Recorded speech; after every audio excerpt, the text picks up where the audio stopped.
welcome back to another episode of Casual Master Quest. It's going to be episode number 63, baby, coming out to you live on August 26th. I'm going to be your host, Tyler, aka 2x Tyler, but we also have a awesome guest and a returning talent, Len. Len, how are you doing, buddy? Good. And I know I said guest and made it sound like you're the guest, but don't you worry. Super Goon Squad guest over here. Brandon, how's it looking, buddy? It's looking very red and very dark, but it's good. Wow, red and dark. Dark red. Like the lighting?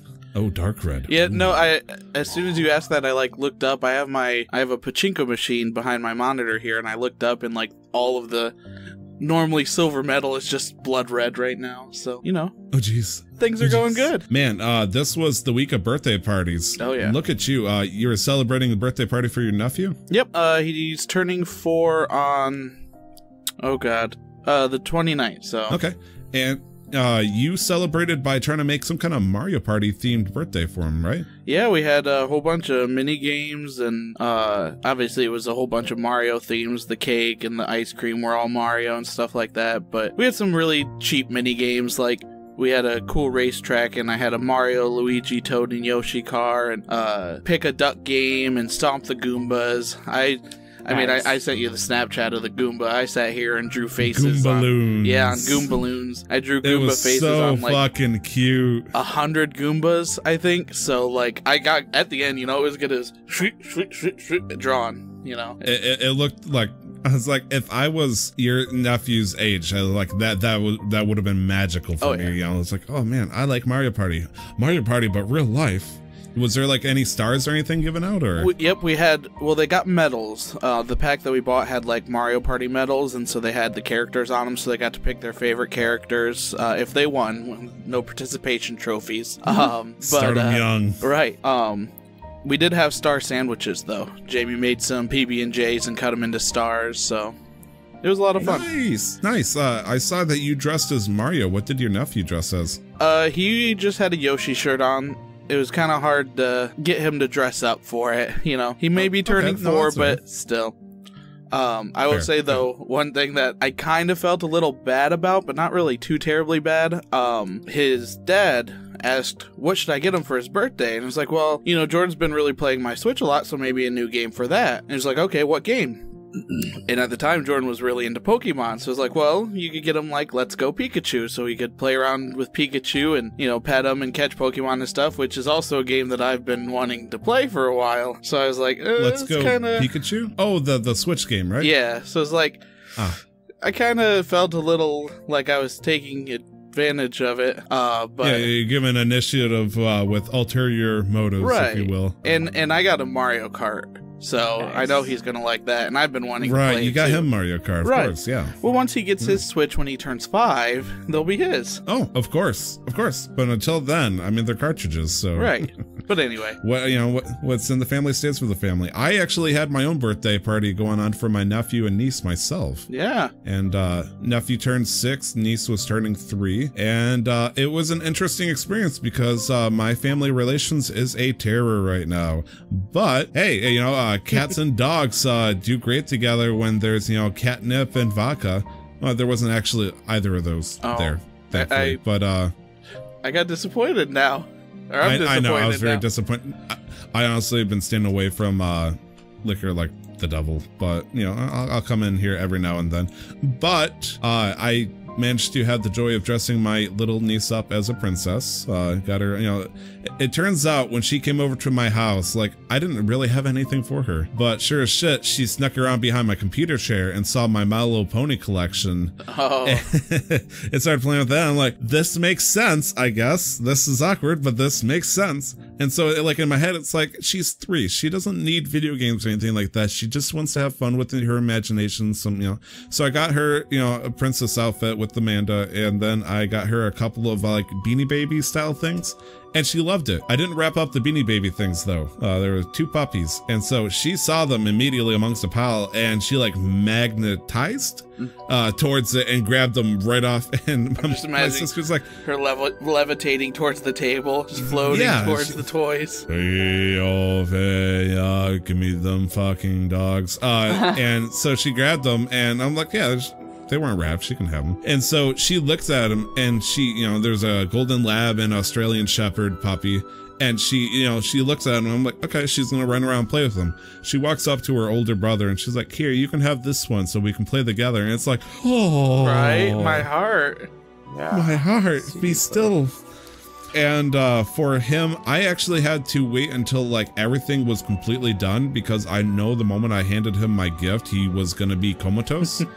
Like, he was just gonna sit and hide. And I sat him down. Most of the people are gone at that point, because I didn't want to be that guy saying, hey, VIP gift giver over here, watch out, motherfuckers, and all that. And I sat him down. I was like, hey, I honestly figured I was gonna keep this for the rest of my life, hide it in a basement or something and look at it later, or I was probably gonna pass it on to my my son when I become a father. And of course, I'm saying this to a 6-year-old who's giddy as shit. Mind you, he saw me take this present from the pile and walk away from it in front of him. He had a fit, because apparently Uncle Tito, as I'm called, am the gift bearer of video games. So when he saw me walking away with my present, it was like I was canceling Christmas on him. Like, he knew what it was up, and he's like, Uncle Tito, why are you taking my present away? It's like, it's okay, buddy. I'm gonna have you open it later. He's like, I want to open it now. It's my turn to open presents. I want that one. And it's like, okay, relax. It's not gonna catch on fire between the next half hour. And it's like, so I'm sitting him down, and he's giddy as all hell, and it's like, I need to let you know now, if this breaks, you can't buy this in a store anymore, because they canceled out. For those who are trying to figure out, I got him a new 3DS XL. Nice. my old 3DS XL. Like, I realized that now that the Switch is out, I played all the games I wanted to on the 3DS. I'm not going to touch it anymore. I realized even on a plane trip, I really don't want to play it anymore. Did you play your Switch on the plane? Yes, for all 2 hours I could before it died, but yes. And so I hand it to him. He opens it up, and the look on his face, it was like opening fucking treasure at that point. And it felt magical. And I was showing him, I was like, look, I have all these games installed in there. You got, Zelda, Mario, and all that. And then he sees fucking Minecraft, and he's like, Minecraft. I'm like, yes, there's he opens it up, he launches it, and you're like, okay. By the way, here's a cartridge. It has Pokemon on it. You should learn how to Minecraft. And I'm like, yeah, but Minecraft. And it's like, okay, listen here, you little shit. You need to learn how to play Pokemon. Like, I'm looking at his dad, my brother-in-law. I'm like, teach him how to play this game. He's young. I didn't get to learn how to play Pokemon until I was 8. He's going to love the stuff. You know that. Just put it in front of him. Just let it happen. Like, just pop in the thing, select new game, let him walk around. The moment he sees, fucking, it was Caterpie. Pokemon Sun and Moon. It's just anything at this point. Alolan Meowth. The little fat bastard. It's like, he's gonna like it. The problem is, though, yes, I did put Minecraft on it because he loves Minecraft, but he didn't have anything he could really play it on, so I wanted to get that as an option for him to play. Eventually, though, once time goes on and he's like, Minecraft is boring, hopefully then he'll see all the games that he has to offer. I had to keep some of my old 3DS games because, well, I don't think he's gonna be he's not gonna be playing Fire Emblem Awakening anytime soon. But anyways, Glenn, you've been streaming and prepping up for TwitchCon. Mm-hmm. Yeah, and that's kind of one and the same, just like trying to keep a consistent schedule, and yeah, you know how it is, building a following, staying consistent, all that jazz. What? No, never. I don't know how they do that. Yeah. Wait, so you can get people to follow you on Twitch? It's apparently a thing. Man, magical. Especially recently, it's been very difficult to get more people to follow me, but like, it does happen. Now, do you stream solely on Twitch, or do you do like a Mixer YouTube combination? I just do Twitch, just because I've never looked into streaming on YouTube or using Mixer. I mean, I know Ninja Switch, which is a big deal, but like, I'm really comfortable with the interface, and I know how everything works. So, I mean, I think it probably would be wise to kind of get on multiple platforms in the future. But build your brand. Yeah. I mean, that's what Casual Master Quest is doing right now. Like, honestly, I'm really happy with Twitch. but that doesn't mean, if we get enough people that are like, I want to, listen to them on Mixer. And if we suddenly see a huge thing building on Mixer, I'm going to start looking at that chat instead, and then I'm going to hop onto it. It's like, vote with your button. If you like listening to this on Mixer and you're on Mixer right now, just hit follow. And when the time comes where we review and it's like, wow, Twitch has this many, but holy shit, Mixer's up there. Yeah, sure. 20,000 listeners on Mixer. Ayo. It's like, hi, Ninja, move over. Casual Master Quest. It's like, fuck it. Oh my god. If only. And Brandon and I have been prepping for your campaign. Brandon has a character that looks like he's almost completely ready, as well as mine. So we've been working on some D&D characters. Yeah. It's been a blast. I got my changeling sorcerer, and then Brandon has his dwarf cleric. And did you ever settle on a subclass? Brandon or me? You. Oh, Divine Soul for sure. You're doing Divine Soul? Okay. Cool. It's gonna be kind of awkward because I'm a magic cleric and he's a holy cleric, so it's like, I think it'd be funny if we both came from the same religion. I thought you were a sorcerer. Divine Soul Sorcerer, yeah. It just has access to cleric spells. Still a sorcerer. You don't have a sure. spell book, you don't study crap, you just feel it. I mean, I'm not really a cleric either. I mean, I'm a cleric, but a forge cleric, so... Oh, forge clerics totally count. They're amazing. I can heal, but, I'd rather not. You can also create magic items at level 1. I know, I'm super excited about that. Yeah. Hell yeah, man. Like, the big question is, I looked at his spell list, he looked at my spell list. We both have guidance, and we're like... We can just both guide each other all the time during skill checks. We were talking about Nick doing a skill check, and we both just have one hand on his leg, like, you can do this. I will say, just so you know, only one instance of a spell that adds a buff will be allowed at one time. So you can't both cast guidance and add 2d8 to a roll, or 2d4. I did look at that, and it is, in fact, if we cast guidance, we'll have to. If we do put it on him, he can't use that at the same time, I believe. Mm-hmm. He definitely can't. He can't stack the buff. Can he have? He could do a stealth check and then a strength check in succession within 1 minute. He'd be able to add it both times. Plus, he can decide whether or not to use it. It doesn't trigger instantly. So if we both pat the cheeks of Nick's character and say, "Good luck, we're guiding you," he could use both. None, as long as it's one at a time, checks, at least. Yeah. I'm still gonna try to ride on his shoulders. I don't have much charisma, so I don't have good social graces, so I'm just gonna fucking climb that beast. Yeah, it's gonna be fun. It's gonna be I think we'll do it in Faerun, so it'll be the Forgotten Realms classic, all the stuff that they're doing right now. Everything 5th edition is in the Forgotten Realms. Okay, sounds convincing. Can I ask for one request, though? Sure. Oh boy, right here, right now, huh? At some point in our game, can we have access to the deck of many? Oh, man, that'll be a while. I mean, that's fine. I'm just saying, at some point, I love the gamble. Oh, dude, one time I had a group one of my groups of players, they were just like, we want to play, and I was like, okay, I don't have time to prep a session for you. They're like, because we want to play tomorrow, and I was like, okay. And so I literally didn't write anything. Usually what I do is I'll write down I have a OneNote, I'll throw some stuff into it, and then I'll on my paper, I'll write down the name of the character, or the name of the player, and then, hyphen their character name or whatever. And then I'll keep track of initiatives on that paper and everything.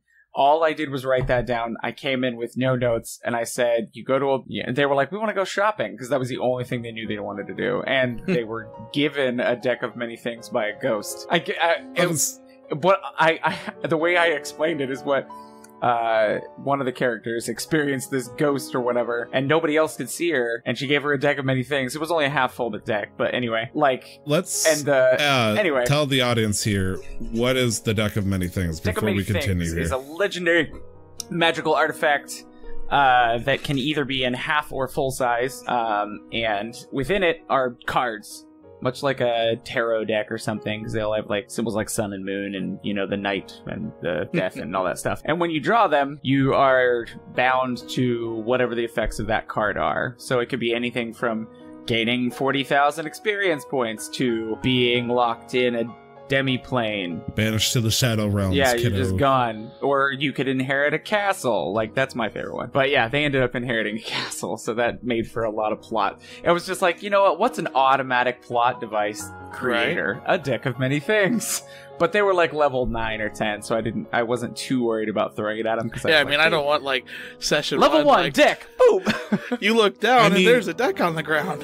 You pick it up. The nice thing about the Avatar of Death kills you. Things, just do it at level 1, and it's like either they're gonna get OP or they're gonna die. It's like, I wasn't attached to this character. Fuck it, let's do this. Oh, man. I'm always attached to my characters, man. I'm glad to hear it. I'm not gonna lie. I've yet to have a character in any of my D&D campaigns like die, and I am scared of the day it happens. I hope it happens during our D&D podcast when we launch. Give me at least 5 episodes before I super die, but you know, I want to like hear, not even Simon and Garfunkel, I want to hear Disturbed's cover of Sound of Silence, like, hello darkness, my old friend.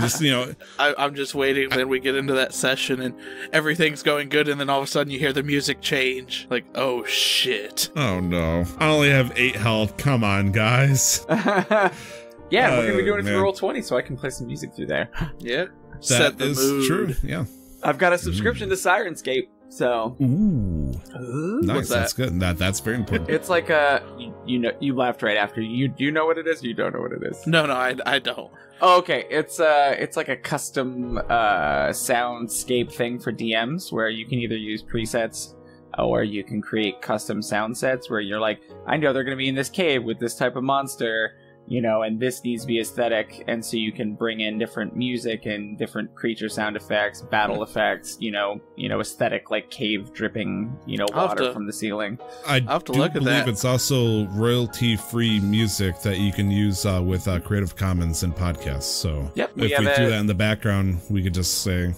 this music was used by Sirenscape. Yep.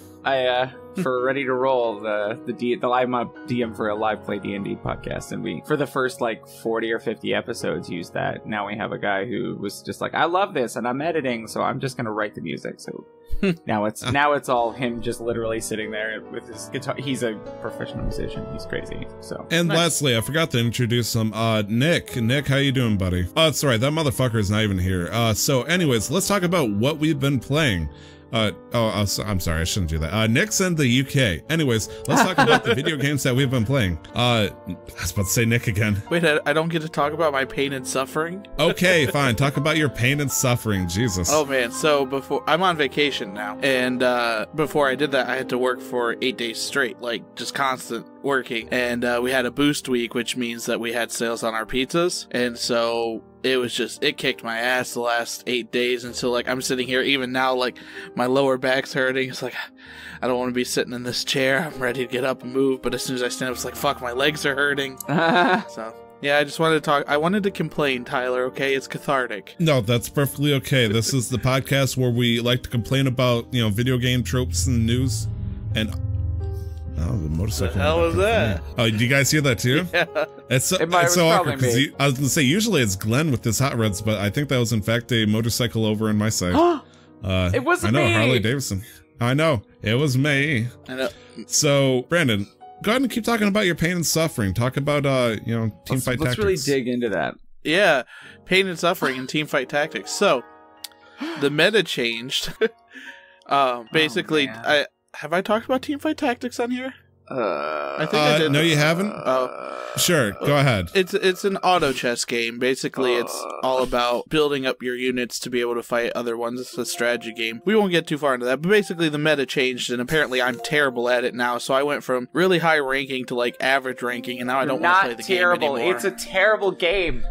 No, it's a good game. It's funny because Glenn was trying so hard to sound like a professional 8-year-old over there, just like moving stuff like, please hear my dissent to this game. And now, okay, Brandon, I'm going to throw some gas to the fire here. 2 things. He hates team fight tactics. Also, he laughed at you for liking Ziggs. Ziggs? Oh no, Ziggs is fine. Myself. Teemo's the real trash. Look how quick he turned to when I brought his statement to life. I get annoyed with champs that can deal with like. You are recorded live on the podcast last episode when I said that, and you're like, and then I thought about it more. It's less Ziggs than it is. I just get annoyed with champs that can be down but still deal with a siege, and he's been annoying to me in late game whether or not I'm ahead or behind of him. So I don't play him much anymore, and this is gonna sound like really bad bragging, but I always do too well because, like you said, he does really well in a siege, and so I can just sit there and do nothing and not play, and my team all of a sudden gets super strong. Yeah, because you chuck a bomb in the right place and they initiate win. Yeah, right. At least it's not like, what's his face? The Karthus. It's just R to win, you know? Right. I do like Teamfight Tactics, though. I think it's a fun change for that kind of thing. Like, I've always liked auto chess. I like the strategy versus, you know, when do I level up versus econ rolling, which units do I keep, and all of that. But this meta right now is very big on pre-leveling, which is kind of bad because it's not as much strategy and a lot of luck now. So you just hope that you pre-level so you get a higher chance of getting like a 4 or 5 cost unit, and, you know, it's a 2% chance to get a 5 cost unit. If you get it, then you're pretty much guaranteed top 4. If you don't, then you're going to have to hope you get it the next time. Fight your way up. Yeah. Yeah. And so it makes it a little more luck-based, but for the most part, it's fun. But yeah, I'm not a very lucky person, so. But since it is kind of randomly rolled every time with champs that you get, so you may not be able to combine them, or you fight the minions and the RNG screws you and you just get 3 coins instead of 3 items, which is definitely preferable. Like, yeah. I've finished top 4 one time. I've played 40 or 50 games of that, and whether or not I follow the meta, I just never get items and don't get champs past like the 3rd build. And I just lose all the time. I did there, and it wasn't a matter of me not understanding it, you know. And so that was what was frustrating. Is I just stopped playing. I was like, I can't win because it's based on random rolls. I'm sure there's skill and knowledge involved in it, but like it feels way too dependent on the luck and the RNG. The RNG gods hate me. So well, a lot of the big things that they changed, I think, were really beneficial. It used to be. So, like you said, you get gold now. You used to just not get anything. Mm-hmm. But there's rubber banding for the items. So if you don't get an item in the beginning, you're pretty much guaranteed to get one later on. I mean, there's been games where I've gotten no items until Wolves, which is like pretty much end game, and then all 5 Wolves drop something for me.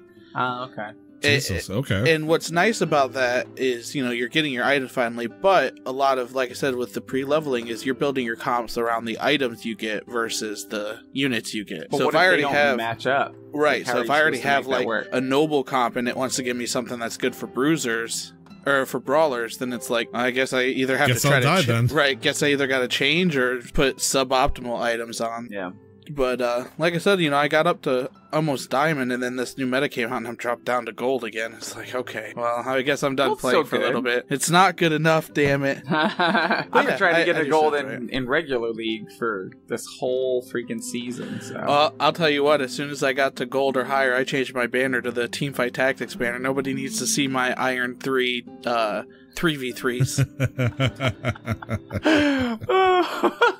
But I'm anyway. hoping one day I'll play enough rank to finally get at least silver. I'd be happy if I was silver in League of Legends. Like you can do it. Just, you know, bronze. Yeah, but you've gotten up from iron, haven't you? I'm currently in bronze 2 right now. Yeah, you'll get silver by the end of the day. Easy. You want to play some League after play this? Nothing but League. We could do our Ziggs I would, Galio? but I'm gonna watch the C9 championship game against. Oh yeah, TL. I do have to watch that too. Yeah, that's oh man! I really wish everybody back out from your own plans. I know, right? I've completely forgot it was in Detroit, and I really am kicking myself in the ass because I would have loved to have seen that live. Oh yeah. Wait, League of Legends is happening in Detroit right now? Yeah, the they gotta Little get Caesars closer Arena. to the servers. Yep. No fucking shit. Yeah, I mean, I will drive up right now. Let's end the podcast. I'll go. Like, is it going to keep happening into the weekend? Today's the last it's day. Championship. It's Cloud9 versus Team Liquid. Go see that. Oh. Yeah, I know. What the fuck? I was texting. See, it's a nice change of pace for me, too, because, I mean, and by nice, I mean, I don't like it, because normally they're in Santa Monica, 20 minutes away from me, and I can go to games for $15, you know, but... I'm very upset at that. I did not know this. Yeah, I think the downside was tickets sold out fast, so we would have had to have planned for it like 3 months ago. Not next year, or next split. If they're in, like, I think they've been in Chicago before, too. Yeah, they'll probably go to Chicago for next split. Yeah. Oh, man. Brandon, I'm not sure what's going on, but there is, like, some crazy low hum that's going on. Especially whatever you just did. You put your hand on something and... Oh. Like, it went crazy hum. Yeah, that. That's funny. Static electricity from my hand. Yeah. I didn't even touch it. I just put my hand up to it. I think what's happening right now is whatever you have it plugged into is building up a lot of static or something. I have no fucking idea. And so whenever you're talking, Or our conversation is so electrifying, it's just filling the air with Should I touch it? I'm going to touch it. I'm going to see what happens. It's going to zap me. This is going to hurt. Okay. I don't want to. All right. Gotta build myself up. Ah, ow. Is it making noise when I touch it? Hold on. Ready? I'm not going to talk. No. No? How about Ooh. It was before. How about now? Oh yeah. Ow! What did you shock yourself to? Yeah, that hurt. What the heck is going on? I don't know. Why do you have something that's so full of electricity that it would hurt you by constantly touching it? I don't know. I'm looking to make sure nothing's on fire. I'm gonna say, should you be concerned? Because, I mean, if it's got a live current going through whatever you're touching, that's really concerning, Brandon. I mean, I guess it's better than it's saying in my computer. I'm gonna touch my computer, see what happens. Ow! Yeah, sorry, that I peeked there. Yeah, my computer's shocking me. Brandon? We're fine. We could get through the rest of this podcast. Yeah, for now. We're still alive. Are you sure? Yep, we're good. Your own computer is trying to electrocute you. Only the qualitiest of contents for Casual Master Quest.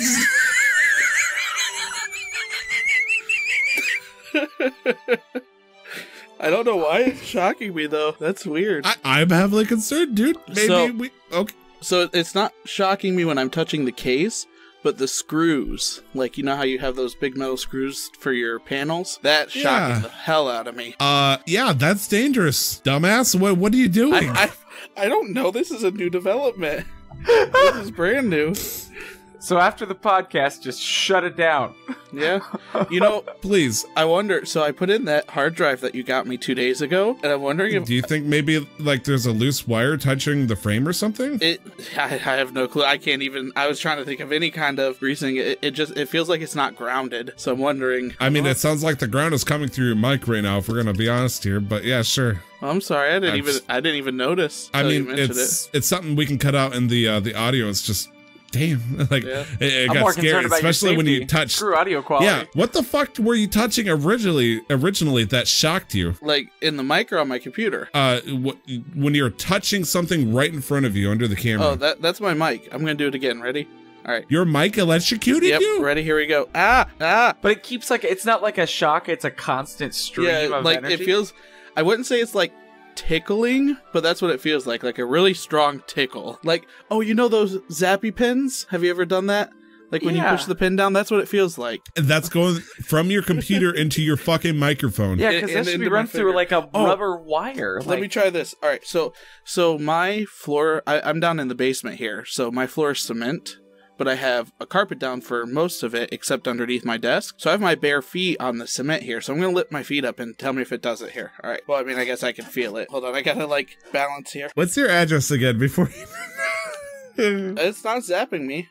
All right, I'm going to put my feet down. Ready? Yeah. Oh, God. I'm creating a ground. Oh, my God, Brandon. That's fun. You totally are. That could be her. Jesus Christ. Oh, well, so anyway, continuing on. Yeah. So Brandon is he's got his power supply hooked up directly to the fucking transformer outside. Is this how I become a superhero? Maybe. Yeah, this hacker turned into the guy from Infamous.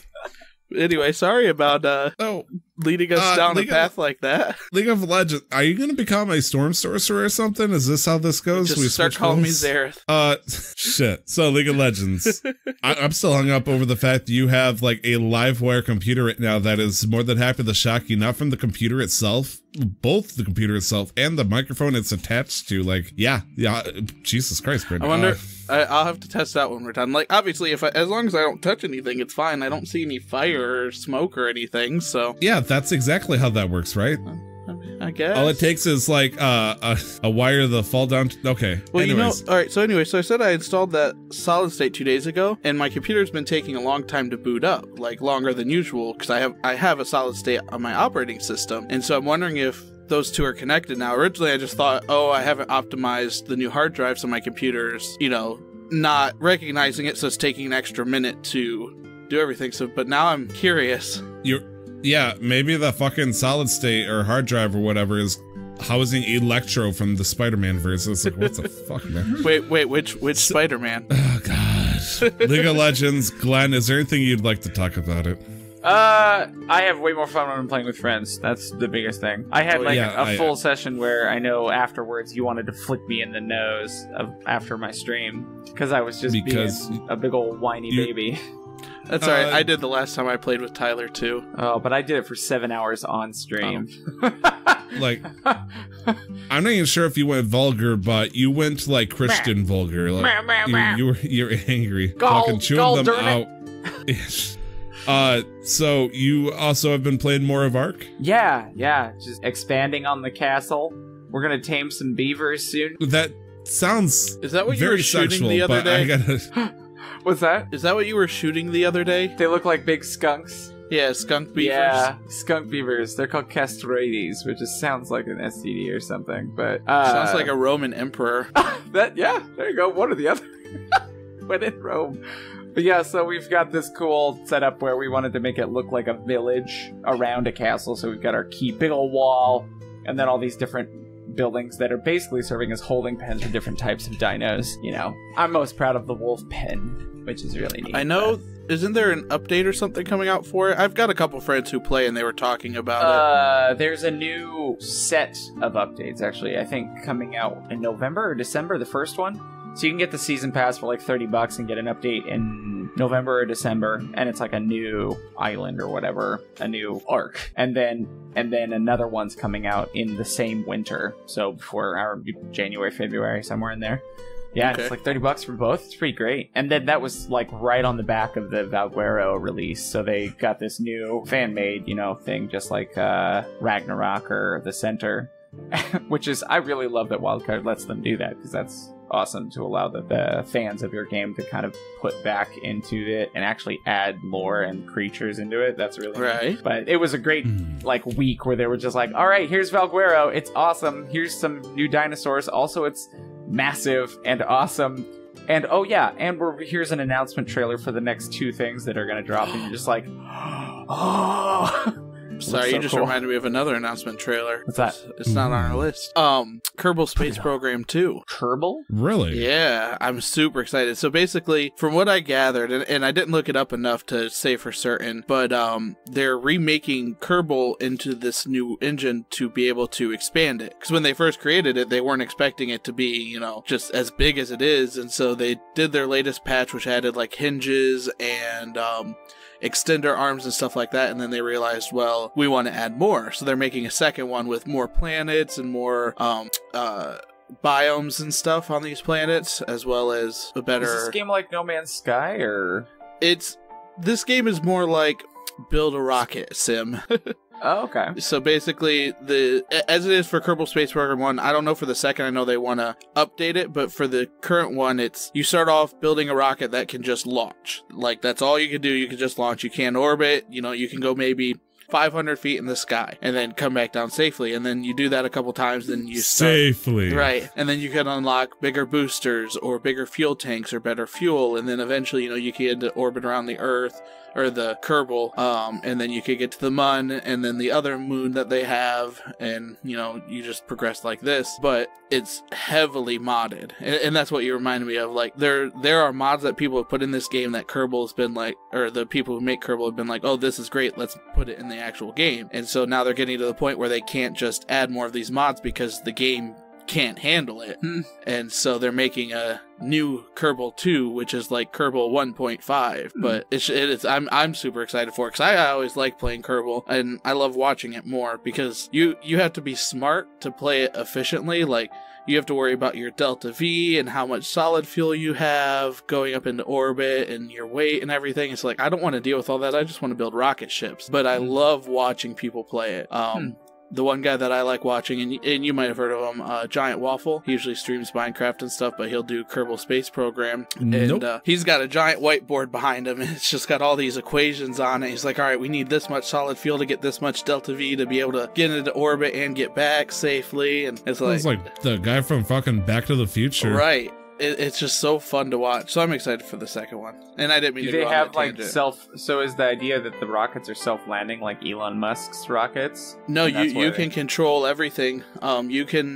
You fly it, but there's also computer systems that you can turn on that'll the two big ones are RCS and there's a stability one too. Basically, RCS is your mini rockets that help you kind of stabilize yourself in space. And then the other one is just a full stabilization system. So you still control like your speed, your thrust, your angle, and all of that. This will just keep you at the angle that you set.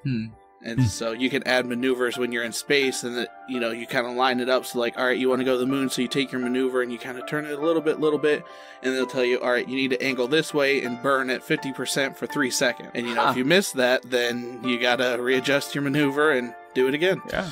Wasn't there a time I watched you, Brandon, where you launched yourself into the solar system and we put it in such a crazy arc that I think we left our galaxy at that point? Yeah, I couldn't get it in a good orbit, and so I just slingshotted it around the planet. I'm and pretty sure gone. you started shooting out astronauts at one point too to see if you could catch them midair, and it did not work. Yeah, that did not. You're like, huh? That's weird. It looks like he's gonna close. How close is he? He's like, oh, he's only 171,000 miles away from the spaceship. It should be fine. Walk it off. But yeah, I do like the game. I'm excited for that. And I didn't mean to take you off your arc. Oh, no, you're golden. That's totally related, and I love that. That's a good tangent. That's a good rabbit hole. But just doing that, I think we're gonna try and figure out how to start doing some of the bosses. And there's a cave that we found with this door that's an old Incan ruin, and you hit a button and go into a dark stone temple. Are the islands procedurally generated, or are they all the same on Ark? Yeah. Oh no, yeah, they're all the same. They're all the same. Yeah. Not quite like Minecraft. No. I wasn't sure. Because you were talking about the temple, I was like, that'd be kind of fun just to go on and find temples. Yeah.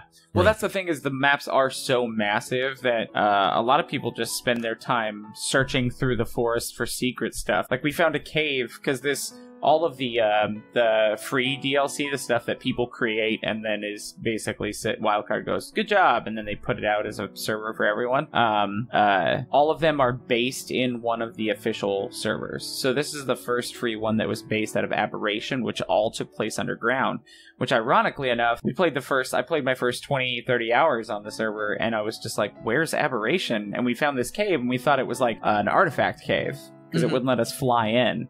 And I was like, okay, so we, dropped off our birds and then went down in there. And it was a whole, Aladdin puns be damned, a whole new world underneath this huge, a cave of wonders, if you will. Yeah, luminous mushrooms or bioluminescent mushrooms and luminous crystals from the ceiling and all these, because Aberration has all these different creature types. So there's these weird wolf allosaurus things called Ravagers. And all these really cool different dinos down there, and I don't know. I feel like if this down, the underground area is as big as the upper area, it might be the biggest map they've ever released. So it's gonna be a lot. Sounds fun. Yeah, and then taming beavers, shooting beavers with crossbows. Yep. Dropping them in pins. Is that how you tame them? Is you just shoot them down and then you capture them? Yeah. So and to keep them, because they'll run away once they're at 60 or 70% torpidity. And so what we did is we built this thing. It's just a taming pen. It's made out of stone though, so if a creature can be carried by an Argentavis, which is a giant eagle, then it's small enough that it can't actually damage that structure. So you can drop them inside of it, even if it's a raptor or a big direwolf, and then you just sit on the top and just go pew, pew, pew with trank arrows until they fall asleep, and then you hop down and start taming them. Is there natural hunting in the game? Could you be walking down and just see a bird or whatever it was called come down and just swoop up one of the dinosaurs and take it away from you? I don't think they would do that. Generally, some of the predators are, depending on the species, are more reactive. So some of them, like the Rexes and the Raptors, are just going to kill anything that they see that's not another predator. And because they won't, unless they're, if they both are in a fight trying to kill a Brano, and one of them accidentally damages the other during the fight, then they'll start fighting. And certain ones like the Argentavis, the big birds, they will only be aggressive if you get close enough. And certain herbivores are the same way, but a lot of them it's they go huh, and then they go poof, and they're straight at you. Other ones you could just I could hang out around Triceratops and Branos and Diplodocus all day. They would not care. But if I sit next to what are they called? They're spiky stegosauruses, and I forget what they're called. Kentrosaurs. If I walk up to a Kentrosaur, it's gonna try and murder me. Yep, that's what it is. Yeah. But it's amazing because I was looking at Brandon's face for his reaction, and he gave the exact same thing as when you were starting to talk about dinosaur names to me. It's I don't know any of the dinosaurs. I'm not gonna lie. I know. That's why that's why I gave the pretext of the spiky Stegosaurus. Yeah, I know what a Stegosaurus is. I was going to say the Ankylosaurus. Yeah, Yeah, Ankies are fun. I love Ankies. They're really great at gathering metal. Anyway, He's so Ark's fun. him now, Brandon. Anki. Little Anki. It's partially because a lot of the saddles are shorter names because they don't want to just be like Ankylosaurus saddle. It's an Anki saddle, like a Rex saddle. It's not a Tyrannosaurus Rex saddle, So, yeah. But we have that pretty modded. It's pretty, I think we have about 11 or 12 mods on it right now, but most of them are like ease of life thing. Nice. It's like things can stack more in a single inventory slot and they weigh a little less, that sort of stuff. But that's cheating. It's super cheating. I hate official servers because here's the thing. That game is meant to be played with 20 or more people in a tribe. And if you don't have that, you can't really enjoy the game for what it needs to be, so you kind of need to boost the stats a little bit just to make it fun for less people. Right. Oh, man, speaking about needing 20 or more people in a tribe, a certain classic version of a game's coming out this week. World of Warcraft. Are you playing it? I should say no. What is World of Warcraft? I'm not falling for that one, Glenn. You tried. You tried. Oh, you tried. You thought I was gonna fall for your fucking bag of lemons over here. I was like, hell no, those ain't oranges. I ain't gonna bite into that shit. They're limes, clementines. World of Warcraft is a real-time strategy game where you can control orcs or humans or... varying races of fantasy culture. Wait, it's It's RTS? Yeah, you start off with a town center and you send out your units to collect trees and... Bro, Age of Empires is my jam. That's Warcraft 3. Oh, that's just Warcraft. Okay. Same universe though, right? Just a different version of the same sort of thing. Same universe, and I'm pretty sure to get the full lore of the Warcraft universe, you had to play the Warcraft games, don't you? Technically, yes, if you really want to. Or you could just read the wiki. That also works. That's not as fun. Or one of the 20 books that came out, there's that Wrath of the Lich King book that I read a while ago that kind of somebody wrote a novel about how Arthas slowly declined from, his state as the prince of Lordaeron and then became the Lich King eventually. That was a good book. Wait, you guys are both fans of the game though? Yeah. Oh yeah. So I loved it so much I got kicked out of college for it. Did you like the movie though? I liked it as a movie. It was a great movie. As the lore, as someone who's a lore snob when it comes to that stuff, I didn't like how they rushed the whole situation with Medivh, aka Crazy Wizard in the Tower, for those who don't know. And the way that they handled Gul'dan's situation was a bit weird as well, because we know Gul'dan becomes a defining factor in World of Warcraft generically, but the tropes that they had and all that stuff, it hit the right vibes. Orcs invade. Some orcs are not completely, hell-bent on evil. Humans are also fucking crazy. There's one that's super crazy and has magic. And so it's sounds about right. Yeah. Some orcs can be really hot. Make love, not Warcraft. I believe that is the name of the episode of South Park when they did the one World of Warcraft. Live to win till you die. Yeah, I love that episode. Man, F him. F him. Mom comes down with the fucking bucket. Oh wow. You made a great poop. Yeah. Oh god, you have that fucking episode. Remember? Yeah, I was gonna say. It